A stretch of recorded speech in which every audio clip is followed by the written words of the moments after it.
Breathing in, there is awareness of breathing in.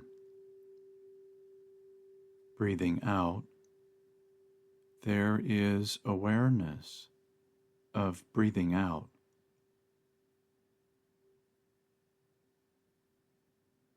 Breathing in, breathing out. In, out.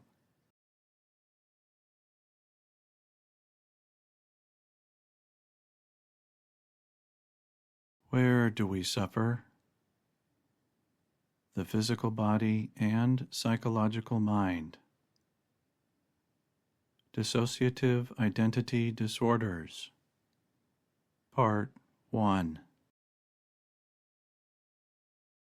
Dissociative identity disorders.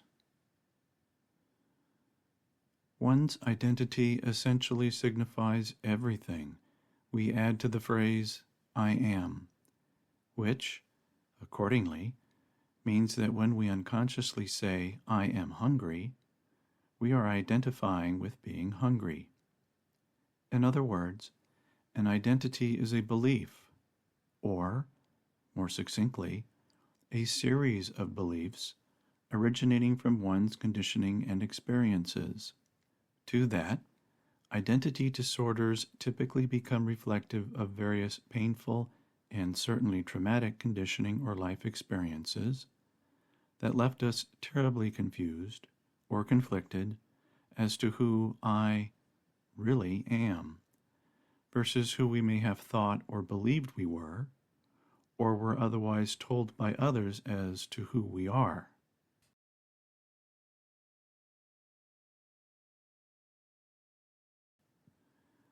Dissociative identity disorder, or DID. Once called multiple personality disorder, DID more accurately reflects how one experiencing this condition dissociated from a predominant or main personality, usually due to a traumatic life event or an emotionally overwhelming situation, and established various subpersonalities in efforts to cope with the pain and suffering experienced. The disorder itself arises when those subpersonalities essentially displace the main or predominant personality on a fairly regular and even rotating basis, for reasons that can be complex, if not perplexing.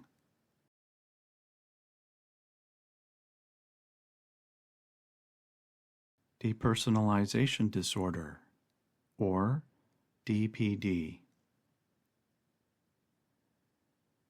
While becoming truly aware of one's thoughts and how they can invariably lead to insufferable behaviors is ideal in any resolution process, those who experience depersonalization disorder go in a completely different direction by dissociating from their thoughts and emotions altogether, actually disembodying from the self to become the observer as a coping mechanism, since overwhelming pain and trauma resurfacing from memory becomes the fodder for wildly negative or disturbing thoughts and delusional fantasy images, as well as intense emotional sensations.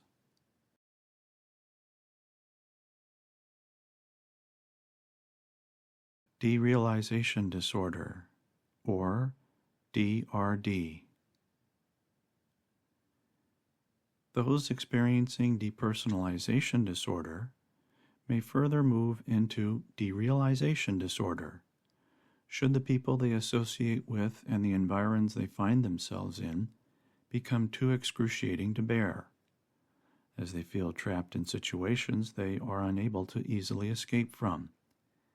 And to protect themselves, preserve what remains of their fragile yet unstable psyche, these individuals will withdraw from the painful outer reality altogether by seeking refuge in a deeper and more pleasing inner reality or fantasy, and, From there, perhaps project it externally as schizophrenia.